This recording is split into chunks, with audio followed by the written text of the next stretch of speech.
Want to turn off the Bluetooth. Dang. Hold up. Dang. Oh, I'm gonna miss them if I do it. What's after, and if you have an adversative conjunction like but, yet, however, howbeit, it means whatever is on the front side is about to have its behind kicked by what's on the back side. And I came to tell somebody, whatever it was in 2018, here is God. God says, but anybody ever been down, but God raised you? Anybody ever been broke, but God healed you? But God supplied all your needs? But the Lord. But the Lord. I like that. That's what God does. God gives Moses a high vision. I love it. But the Lord, God says to Moses, this is what you are about to see. I like that right there. And now Moses gets a new vision. Moses gets a big dream. I love it. I got to quote Jay one more time. Talk to us, Jay, because Jay-Z says, all I got is dreams. Nobody else believes. Nobody else can see. Nobody but me. Can I stop and shout you right there? Because Jay says, if you have a dream, ain't nobody else got to believe in your dream. Ain't nobody else got to believe in what you're doing. Quit trying to look for other people to second what God has already passed. I'm going to do that one more time. Quit trying to look for other people to second a motion that God has already carried and passed. Because once God passes the motion, I don't care who says they'll object. You plus God is a majority. You plus God is all that you need. Is there anybody here who says, I got a dream? I got a dream. And when you have a dream, I guess I give my first point. My first point is this, and that is when you have a dream, it helps you to see beyond what is to what God says. Okay, I didn't do that good. See beyond what is to what God says. Harriet Tubman. Harriet, y'all know that's my girl, Harriet. And Harriet, check this out. Harriet Tubman said this in the hit show. What was that show? Underground. Yeah, Judge. Underground. In Underground, one episode, she basically does a soliloquy. And the soliloquy kills me. In a soliloquy, she makes this statement that was so powerful, I downloaded it on my mental computer, and now I'm going to sermonically print y'all a copy. Here's what Harriet says. Harriet says the first step to freedom is looking beyond everything you see and believing for something better. Okay. I said that too fast because you didn't put together the context. The context is working from sun up to sundown. What they say, can't see in the morning to can't see at night. And you're working that hard. And while you're working that hard, you're being brutalized by an overseer. That's all you see. But Harriet said the first step to freedom is not when you leave the plantation, because you got to be free before you leave the plantation. Because if you ain't free before you leave the plantation, you gonna leave the plantation and bring the plantation with you, or go back to the plantation that you got delivered from. Am I preaching or y'all not getting this thing?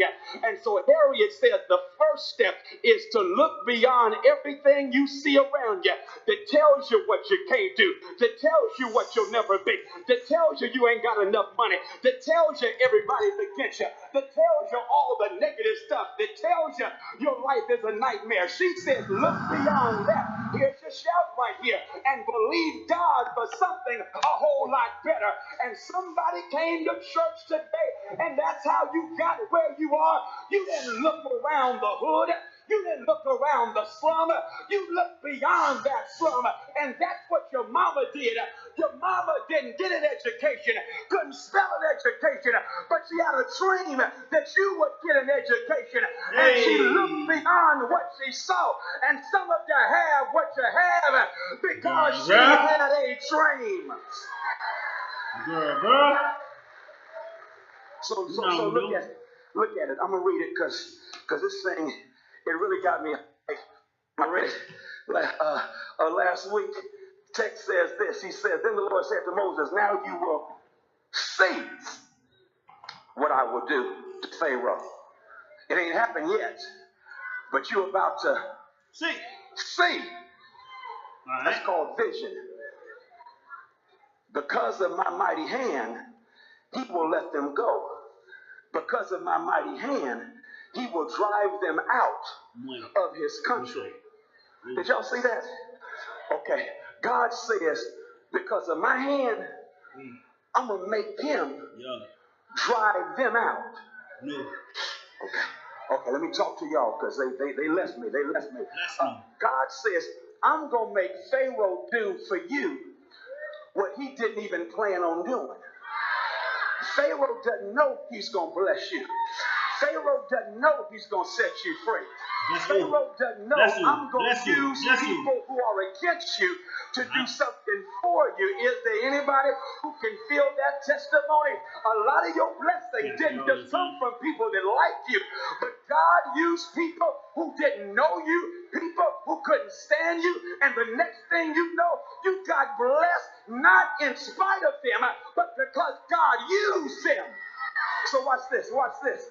Senator West, good to see you. I'm reading this book now by Blight about Frederick Douglass, Prophet of Freedom, and this made me shout. Frederick Douglass, it's 1859. He has his own newspaper, what called the North Star, which is detailing slavery and analyzing systems, and that's what Frederick Douglass is doing in the North Star. And as he does it, the paper is starting to lose money, and because it's losing money, Frederick Douglass decides he's going to give up the paper, and then he's going to go on a speaking tour in Europe. And boy, people go to Europe on a speaking tour.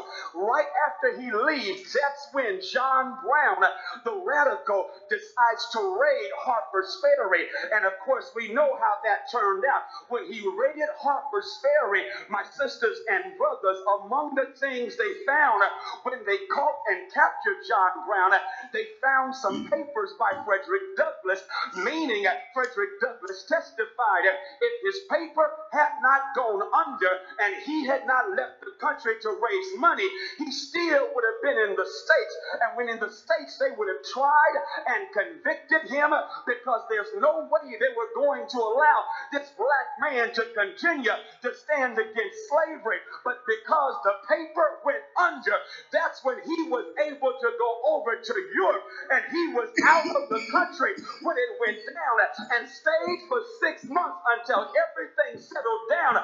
But here's his testimony: if I had not lost the paper,